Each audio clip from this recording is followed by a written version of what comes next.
Praise the Lord. My dear pastors and leaders and servants of God and the people who are watching this program, may God bless you. I greet you in the name of our Lord Jesus Christ. This is our second video we are producing to you. In the first video, we were explaining about our institution and about the methods and the ways and special ways in that we are going to teach you. Today, we are going to teach you the English grammar, which is very, very important and essential to English preaching course. That is parts of speech.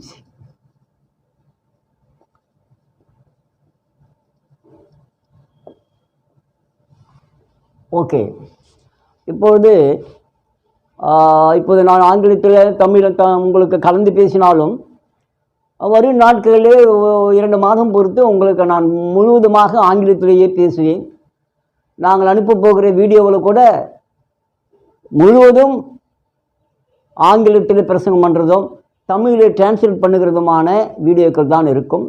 நான் உங்களுக்கு பாடங்கள் எடுக்கும்போதும் ஒரு சில நாட்கள் கழித்து உங்களுக்கு ஆங்கிலத்தில் தான் முழுவதுமாக ஆங்கிலத்தில் தான் entirely in English only will teach you. இங்கிலீஷில் தான் உங்களுக்கு ஆங்கிலத்தில் முழுமையாக பாடம் நடத்துவேன். அதுக்கப்புறம் தென் தமிழ் எப்படி டிரான்ஸ்லேட் பண்ண வேண்டும் என்று சொல்லி உங்களுக்கு நான் சொல்லிக் கொடுப்பேன். இன்றைக்கு நீங்கள் ஒன்று மாத்திரம் நன்றாக புரிந்து கொள்ள வேண்டும். எல்லா இடங்களிலும் செய்வது போல் 2 மாதத்தில் ஆங்கிலத்தில் கற்றுக் கொடுப்பேன், 1 மாதத்தில் கற்றுக் கொடுப்பேன், 25-30 நாளில் நான் உங்களுக்கு கற்றுக் கொடுப்பேன் என்று சொல்லி நான் உங்களுக்கு வாக்கு கொடுக்க நான் விரும்பவில்லை. ஏனென்றால் நம்ம நினைக்கிற மாதிரி ஆங்கிலத்தில் பேசுகிறதோ ஆங்கிலத்தில் பிரசங்கம் பண்ணுறதோ அது ஒரு 1 மாதமோ 2 மாதமோ ஆகிறது அல்ல. அது முடியாத காரியம். It is very very impossible. I think so. ஏனென்றால் நம்ம கூட டிகிரி முடித்தவங்க +2 முடிச்சவங்களாம் 10-12 வருஷம் 15 வருஷம் இங்கிலீஷ் புத்தகத்தை தான் படிச்சுட்டு இருக்காங்க. நாங்கள் சொல்ல போகிற அதே கிராமர் தான், மற்றவர்கள் உங்களுக்கு நடத்துகிற அதே கிராமர் தான் நம்ம 15-20 வருஷமாக ஸ்கூலில் படிக்கும்போது காலேஜ் வரைக்கும் படிச்சுட்டு இருக்கோம். ஆனால் இங்கிலீஷ் பேச முடியவில்லையே. What is the reason about that? அதனுடைய காரணம் என்ன? அது முக்கியமான காரணம் அதில் ப்ராக்டிக்கல் வே. நீங்கள் எத்தனை வருஷம் படித்தாலும் திடீர்னு உங்களுக்கு 1 மாதம் நான் உங்களுக்கு ஸ்போக்கன் இங்கிலீஷ் சொல்லிக் கொடுக்குறேன்னு சொன்னாலும் சொல்லிக் கொடுத்துடலாம். அதை தான் நீங்கள் படிச்சுங்கிறீங்களா ஸ்கூலில் காலேஜெலாம். எங்களுடைய இன்ஸ்டியூஷன் என்ன செய்கிறதுன்னு சொன்னேன், ப்ராக்டிக்கல் மட்டும் அல்லாதபடிக்கு வாட்ஸ்அப் நம்பர் மூலமாக அவங்களுடைய பேச்சு திறமை, அவங்களுடைய பொட்டன்ஷியல் இங்கிலீஷ் ஃப்ளூயன்ஸை பார்த்து நாங்கள் அவர்களுக்கு எப்படி அவங்களுக்கு பேச வேண்டும் என்று சொல்லி வாட்ஸ்அப் மூலமாக நாங்கள் ப்ராக்டிக்கல் ஸ்போக்கன் இங்கிலீஷ் நடத்துகிறோம். ப்ராக்டிக்கலாக ப்ரீச்சிங் இன் இங்கிலீஷ் எப்படி ஆங்கிலத்தில் பிரசங்கம் பண்ண வேண்டும் சொல்லி சொல்லிக் கொடுக்குறோம். அது மாத்திரமல்ல, எங்களுக்கு நாங்கள் தமிழ் பைபிள் ஆங்கில பைபிளை வைத்து கம்பேர் பண்ணி நாங்கள் கொடுக்குற இல்லஸ்ட்ரேஷன் எக்ஸாம்பிள்ஸ் எல்லாம் பைபிளின் மூலமாகவே வேதாந்தத்தின் மூலமாக சொல்லிக் கொடுப்பதுனால அவங்களுக்கு ஈஸியாக புரியும். ஆகவே let's move to the point first. நம்முடைய பாயிண்ட்டுக்கு வருவோம். என்று சொன்னால் நான் உங்களுக்கு ஒரு 3 மாதத்திலேயே கிராமர், 1 மாதம் ப்ராக்டிக்கல் எங்களுடைய இன்ஸ்டியூஷனில் கொடுக்குறோம். Today we will learn about English grammar. First of all, I am going to teach about the fundamental one of English grammar, that is called parts of speech. Parts of speech, அந்த parts of body, உடலின் பாகங்கள் என்று சொல்லும்போது கண்ணு, மூக்கு, வாய், மெய், கால் அப்படிலாம் சொல்கிற போல் ஒரு வாக்கியத்தில் அந்த வாக்கியத்தில் ஒவ்வொன்றுக்கும் ஒவ்வொரு பேர் உண்டு. அதுதான் நம்ம சொல்ல போகிறோம். முதலாவது பைபிள் மூலமாக நான் சொல்கிறேன். உங்களுக்கு ரொம்ப இலகுவாக இருக்கும், ரொம்ப ஈஸி மெத்தடில் இருக்கும். கர்த்தருக்கு ஸ்தோத்திரம். முதலாவதாக சப்ஜெக்ட்.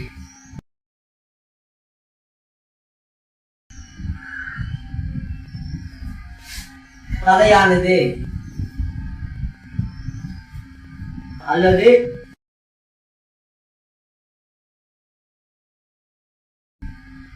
காரியதரிசி. ஒரு சென்டென்ஸ் ஒரு வார்த்தையில எது மிகவும் முக்கிய அங்கம் வைக்கிறதோ, எது அதெல்லாம் கையாளுகிறதோ, அந்த வார்த்தைக்கு முக்கியத்துவம் யாருக்கு கொடுக்கப்பட்டிருக்கிறதோ, யார் அதெல்லாம் செயல்படுத்துகிறாரோ அவருக்கு பேர் தான் தலை. உதாரணமாக வேதத்தில் சொல்லப்பட்டபடி பாருங்க, இதெல்லாம் ஒவ்வொன்னா எது எந்தெந்த வார்த்தை, ஒரு வார்த்தையில ஒரு சொற்றொடர்ல எது என்னன்னு சொல்லி பார்க்க போகிறோம். இதுக்கு பேர் ஒன்று, இதுக்கு பேர் ஒன்று, இதுக்கு பேர் ஒன்று, இது ஒன்று, இதுக்கு ஒரு பெயர் இடப்பட்டிருக்கிறது, இதுக்கு ஒரு பெயர் இடப்பட்டிருக்கிறது, இதுக்கு ஒரு பெயர், இதுக்கு ஒரு பெயர் போடப்பட்டிருக்கிறது. இதெல்லாம் என்னென்ன பெயர் இதுக்குன்னு சொல்லி ஆங்கில கிராமர்ல நம்ம படிச்சாதான் அது எது எங்க வரணும், இதுக்கு முன்னாடி வரணும், இதுக்கு பின்னாடி வரணும் நமக்கு தெரியும். அதனால இந்த சப்ஜெக்ட், இந்த ஜீசஸ் இயேசு சொன்னார், நானே இதோ உலகத்திற்கு நானே வெளிச்சமாயிருக்கிறேன். இது ஒவ்வொருத்தும் ஒரு பெயர் சொல்லப்பட்டிருக்கிறது. அதுல இது முக்கியமான காரியம் பேசி முக்கியமான தலையானது எது என்று சொன்னால் இது எல்லாவற்றிலும் தலை. உலகத்திற்கு தலையா இருந்தாலும் இந்த சென்டென்ஸ்ல கூட ஜீசஸ் போடப்பட்டிருக்கிறது. இதனுடைய இந்த சென்டென்ஸுடைய இயேசுதான் எல்லாவற்றிலும் கையாளுகிறபடினாலே இந்த இயேசு ஜீசஸ் என்ற வார்த்தை சப்ஜெக்ட் என்று பெயர். சப்ஜெக்ட் ஒன்று. நம்பர் 2, இரண்டாவது போடப்பட்டிருக்கிறது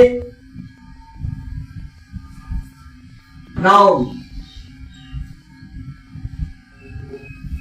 நவுன் என்று சொன்னால் ஆங்கிலத்தில் சொல்ல போனால் noun is a word, name of the things, name of the living or the non-living things, visible and invisible things.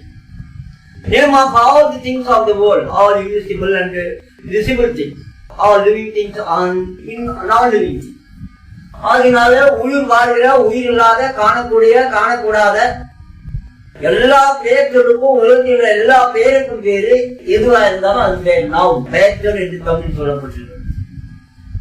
பெயர்ச்சொல் காகிதம், பேனா, லைட், வாழ்க்கை, உயிர், தண்ணி, டேபிள், சேர், உலகத்தில் எதெல்லாம் பார்க்கிறோம், காணக்கூடாத காற்று, இதெல்லாம் கூட சரி. உயிர் இல்லாத அந்த கல், மரம், இதெல்லாம் கூட உயிர் வாழ்கிற உயிர் இல்லாத உலகத்தில் எதெல்லாம் பேர் சொல்லப்பட்டிருக்கிறதோ அதெல்லாம் noun. So noun is a word, all of the things of the world, both living things and non-living things, visible and invisible. These are called noun. இதற்கு பெயர்ச்சொல் என்று பெயர் தமிழில். பெயர்ச்சொல். மூன்றாவதாக pronoun.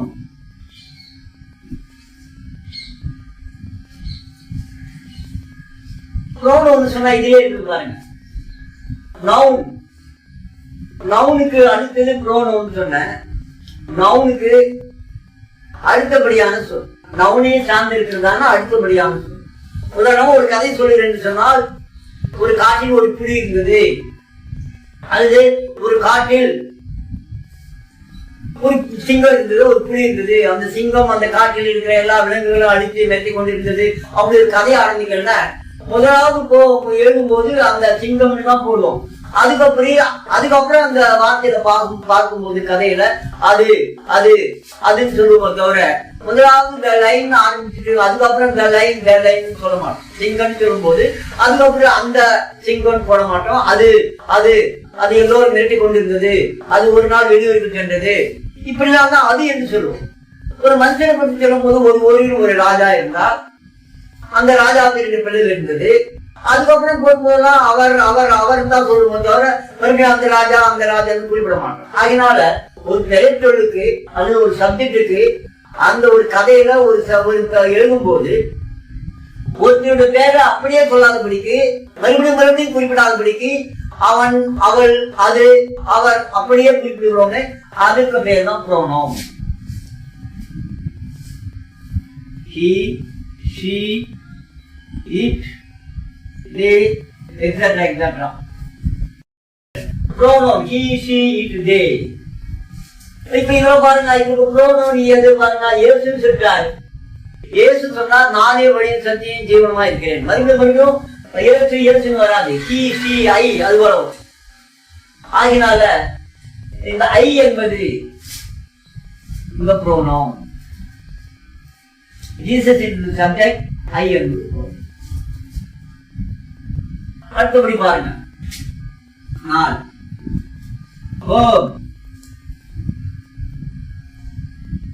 என்பது வினைச்சொல்.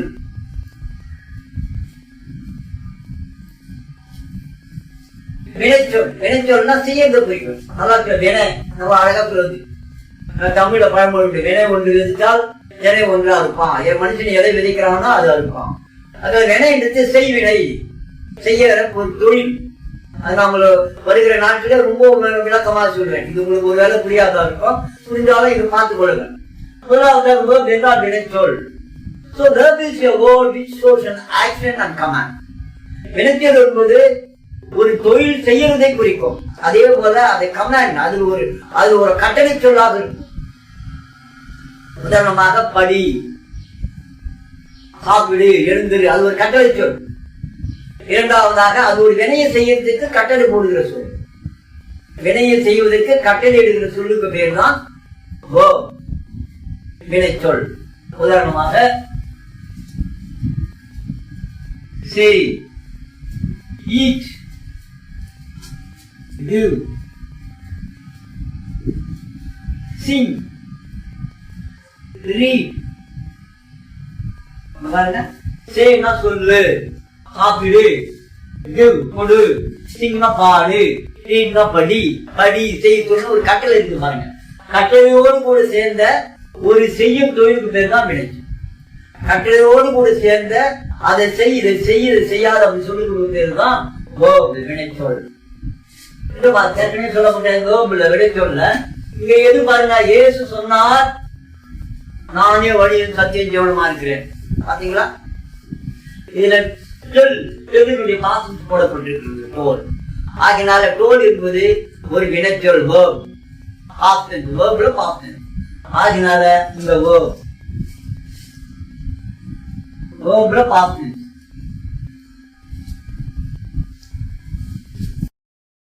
ஐந்தாவதாக adjective. அடுத்தபடியாக adjective என்று சொன்னா உரிச்சொல்.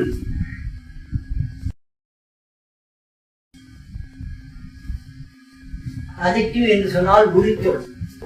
adjective சொன்ன இந்த நவுன் பெயர் சொல்லு எப்படிப்பட்டது, பெருசா, சின்னதா, அழகா, உயரமானதா, அது எப்படிப்பட்டது என்றது நவுனை விலைக்கு சொல்றதுக்கு பேர் தான் adjective. So ஆங்கிலத்தில் சொல்ல போனா adjective is a word which comes before the noun and describes them. This is called adjective. adjective என்று சொன்னால் பெயர் சொல்லுக்கு முன்னாடி வந்து அது எப்படிப்பட்டது என்று விலைக்கு சொல்லுமானால் அதுதான் adjective. பெயர் உரிச்சொல். adjectiveனா உரிச்சொலுக்கு பெயர் உரிச்சொல் போடுவோம். பெயரை விலைக்கு சொல்றதுனால பெயர் உரிச்சொல் adjective. நல்லா கவனித்து கொள்ளுங்க. noun, பெயர் சொல், pronoun, verb. adjective என்ன, உரிச்சொல், பெயர் உரிச்சொல். அதுல இருக்கு பாருங்க, பெயர் உரிச்சொல்னா பெயரை எப்படிப்பட்டதுன்னு வெளிக்கு சொல்றது. Jesus said that I am the good shepherd. இயேசு சொன்னார் நானே நல்ல மேய்ப்பனாய் இருக்கிறேன். adjective என்று சொன்னால் பெயருக்கு முன்னாடி வந்து பெயர் எப்படிப்பட்டது என்று சொல்லுகிறது, அது பேர் adjective. இது உதாரணம் பாருங்க. பெயர் இது shepherd. ஒரு பெயர் ஜீசஸ் சப்ஜெக்ட், முக்கியமான ஒரு கதையானது ஜீசஸ். shepherdனா அது ஒரு noun. shepherdனா மேய்ப்பன் என்பது ஒரு நவுன். இந்த நவுனுக்கு முன்னாடி வந்து பாருங்க குட். நவுனுக்கு முன்னாடி குட் வந்து எப்படிப்பட்ட மேய்ப்பர், நல்ல மேய்ப்பர் என்று சொல்லி மிகப்படுத்தி சொல்லுகிறது. ஆகவே ஏற்கனவே சொன்ன பிரகாரம் noun is a word which comes before the noun and describes them. ஒரு பெயருக்கு முன்னாடி வந்து அது விளக்குறதுனால இது adjective. shepherd என்றது noun, good என்றது adjective. But next we are going to learn about adverb. எப்படி adverb என்று சொன்னால் adjective எப்படி நவுனுக்கு முன்னாடி வந்து நவுன் எப்படிப்பட்டதுன்னு சொல்லுகிறதோ அதே போல adverb இதுல verbல இருக்கு பாருங்க, இதோட மீனிங் இதுல இருக்கு பாருங்க. verb-க்கு பின்னால வந்து verb எப்படிப்பட்டது என்று சொல்லுகிறதுக்கு பேர் adverb. அது பெயர் உரிச்சொல். இது வினையை டிஸ்கிரைப் பண்றதுனால, செய்யற வினையை விளக்குறதுனால இது பேரு வினை உரிச்சொல்.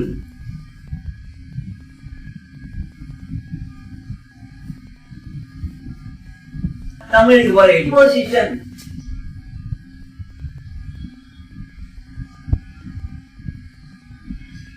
ப்ரிபோசிஷன் நிறைய பேர் இங்கிலீஷ் ஆங்கிலம் பேசாததுக்கு காரணமே இந்த ப்ரிபோசிஷன் என்று சொல்லுகிறதான சின்ன வார்த்தை தான். இதனால ஒரு மீனிங்கே கெட்டிடும், பேச முடியாது. ஒரு சின்ன வார்த்தை தான், கிட்டத்தட்ட 100க்கு மேலான ஒரு சின்ன வார்த்தைங்க. இதுக்கும் மீனிங் இருக்குது. அது நம்ம இன்ஸ்டியூட்ல அழகா சொல்லி கொடுக்குறோம். சின்ன சின்ன வார்த்தைகள். உதாரணமாக to, from, of, between, by, with, along, towards, across, by, இது போன்ற நிறைய 200-300 வார்த்தைகள் இருக்கிறது. அப்படிப்பட்டதான ப்ரீபோஸ் அட்லீஸ்ட் ஒரு 100ஆவது நம்மளுக்கு தெரிஞ்சுக்கணும். அட்லீஸ்ட் ஸ்டார்டிங்ல இருக்கிறவங்களுக்கு 50 ப்ரீபோசிஷனாவது தெரிஞ்சுக்கணும். அதனால இந்த ப்ரீபோசிஷன் ப்ரீபோசிஷன் சொன்ன ஒரு சிறிய வார்த்தை, small little word, little word which comes between two sentences. 2 வார்த்தைகளுக்கு இடையில வர ஒரு சின்ன வார்த்தை வந்து அதை அர்த்தம் கொடுக்கும். ஒரு சிறிய வார்த்தை 2 வார்த்தைகளுக்கு முன்பதாக நடுவுல வந்து அதை ஒன்றாக சேர்க்குமானால் அது பெயர் ப்ரீபோசிஷன். அப்போ ப்ரீபோசிஷனுக்கு உதாரணம் இதுல என்னென்ன ப்ரீபோசிஷன் பாருங்க. ஆஃப் வந்து பாருங்க, நானே உலகத்திற்கு ஒளியாக இருக்கிறேன். அந்த பூ என்ற வார்த்தை தான். பூ என்ற வார்த்தை ஆஃப், இன், ஃபார், டு இப்படி எல்லாம் வரும். இதெல்லாம் பூ என்ற மொழியில பதத்துல அர்த்தத்துல வரும். அதனால இந்த ஆஃப் இங்க வந்து பாருங்க, ஆஃப் இது பேர் தான் ப்ரீபோசிஷன்.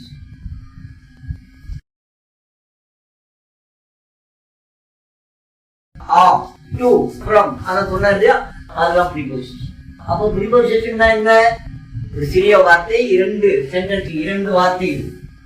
ஒளியா இருக்கிறேன் ஒண்ணு, நான் இயேசு சொன்னார் நானே ஒண்ணு, 2ஐயும் ஜாயின் பண்ணி இந்த சின்ன வார்த்தை சம்பந்தம் 2த்தையும் ஜாயின் பண்ணி சம்பந்தம். இந்த என்னன்னா ப்ரீபோசிஷன். அடுத்தது conjunction. Conjunction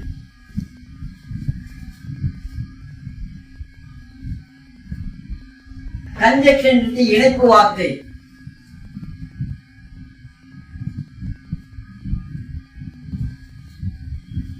A small word come between 2 sentences and join them. This is called conjunction. 2 வார்த்தைகளுக்கு முன்பதாக இடையில வந்து 2 அது வந்து 2 வேர்டுகளுக்கு முன்பதாக ப்ரீபோசிஷன். இது 2 வார்த்தைகளுக்கு முன்பதாக 2 சொற்றொடர்களுக்கு முன்பதாக. பாருங்க, ஜீசஸ் இயேசு சொன்னார் ஒண்ணு, நானே உலகத்தில் ஒளியாக இருக்கிறேன் ஒண்ணு, இது 2த்தையும் ஜாயின் பண்ணது பாருங்க. தட் இதுதான் கன்ஜங்ஷன் வேர்ட். கன்ஜங்ஷன். அப்போ இணைப்பு வார்த்தை என்றால் என்ன? A word which comes between 2 sentences and join them. 2 பெரிய வார்த்தைகளுக்கு பின்னால நடுவுல வந்து அதை 2 சொற்றொடர்களை இணைக்கும். இந்த வார்டு வந்து ரொம்ப ரொம்ப சின்னது, 2 little word. இந்த ப்ரீபோசிஷன் இது 2 சொற்றொடர்களுக்கு முன்பதாக வராது, பெரிய சொற்கள் வார்த்தைகளுக்கு முன்பதாக வராது, 2 வேர்டுகளுக்கு முன்பதாக வந்து அதை இணைக்கும். இதுதான் ப்ரீபோசிஷன். இரண்டாவதாக கன்ஜங்ஷன். கன்ஜங்ஷன் இணைப்பு வார்த்தை சொல்லப்பட்டிருக்கு. இப்ப பாருங்க, இந்த இணைப்பு வார்த்தை தான். இணைப்பு வார்த்தைக்கு நிறைய இருக்குது. அதே போல and, because, in between, and, that நம்ம வந்து இருக்கிறோம். if இது போல வார்த்தைகள் எல்லாம் இதெல்லாம் conjunction. The last one is interjection.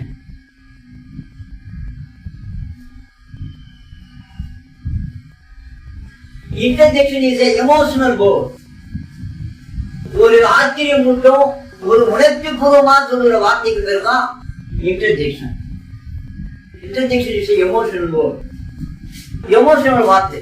ஐயோ அவர் இறந்துட்டாரு, ஐயோ எனக்கு இப்படிப்பட்ட அதிர்ஷ்டம் அளித்து விடுகிறது, என்ன செய்வேன், இதோ இப்படிப்பட்ட உணர்ச்சி பூர்வமான வசனங்களுக்கு பேர் தான், வார்த்தைகளுக்கு பேர் தான் இன்டர்ஜெக்ஷன்.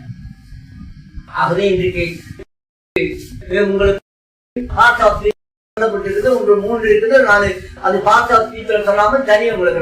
தெரிஞ்சுக்கிட்டு பெருசா விளக்கியிருக்கிறேன். இது எப்படி ஷார்ட்டா எழுதணும்னு சொல்லி ஷார்ட்டா கத்துக்கணும். இது மொத்தம் 9 ஞாபகம் வருமானதுக்கு மட்டும் கரெக்டா சொல்லியிருக்கிறேன், சொல்ல போகிறேன். இதை ஞாபகம் வைத்துக் கொள்ளுங்கள். உதாரணம் பார்த்தீங்கன்னா, இப்போ நம்ம ஒரு பேர் ஞாபகம் வச்சுக்க சொன்னால் நம்ம வீட்டில் இருக்கிற பேர் தெரியும். இனிஷியலோடு சொல்கிற வார்த்தையை பார்க்க போனால் டிஎஸ்பி சவுந்தரராஜன், டிஎஸ்பி விஸ்வநாதன். அதுபோல் இனிஷியல் பற்றி சொல்லணும்னா டிகேஆர் வரதராஜன். அதுபோல் இனிஷியலை பற்றி சொல்கிறீங்க இல்லையா, அதே போல் ஒரு பேர் சொல்கிற ஞாபகம் வச்சுக்கொள்ளுங்க. இங்கே பாருங்கள், எஸ்என்பி வாப்சி, இதை ஞாபகம் வச்சுக்கணும்.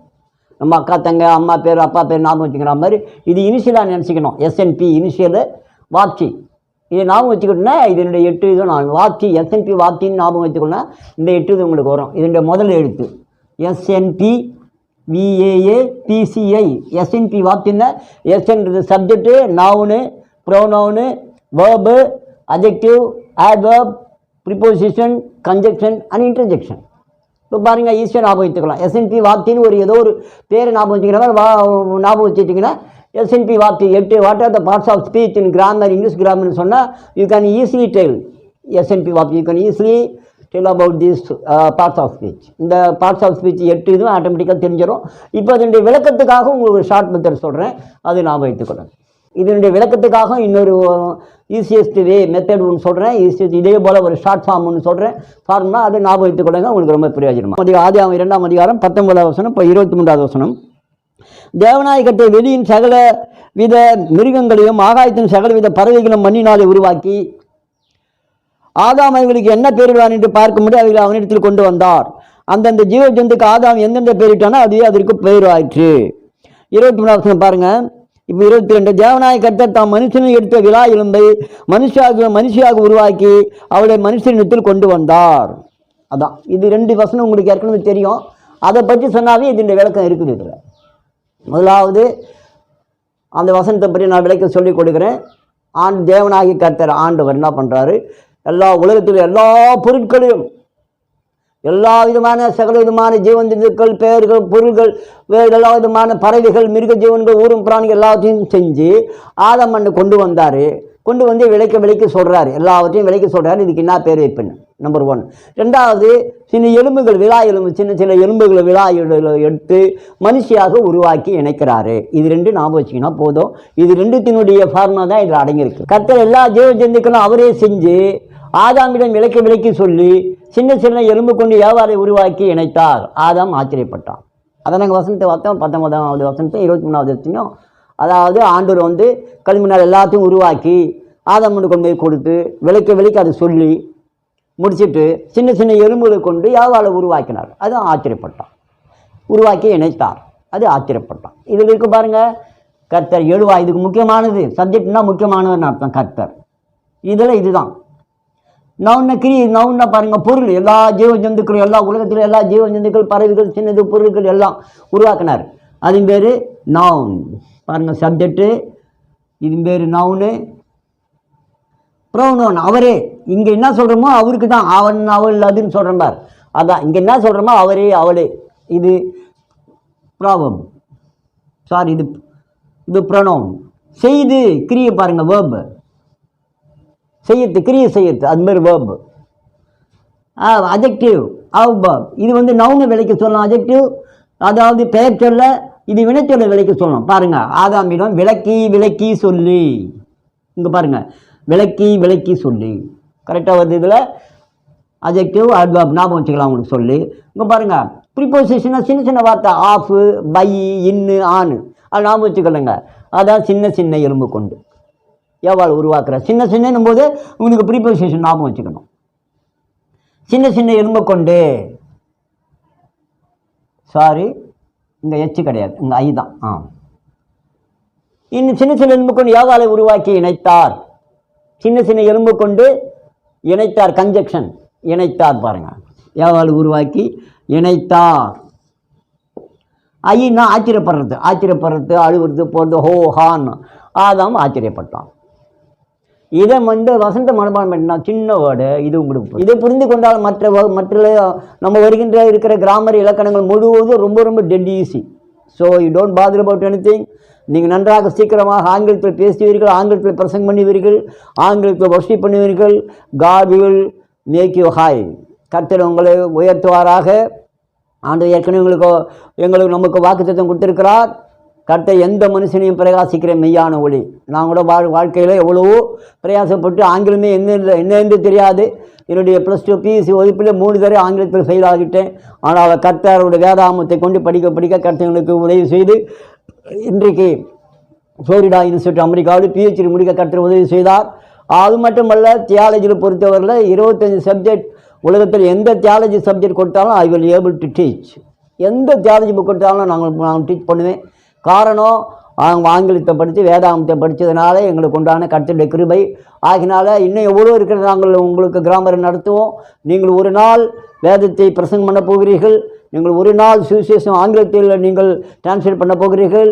ஆங்கிலத்தில் லகுவாக உங்களுடைய சபை மக்களுக்கு நீங்கள் வர்ஷிப் பண்ண போகிறீர்கள். It is not a great thing at all to கா. ஆண்டவருக்கு இது பெரிய காரியம் இல்லை, உங்களுக்கும் பெரிய காரியம் அல்ல. It is very possible, very dead easy to you. கர்த்தர் உங்களுக்கு அப்படியே நடத்துவாராக.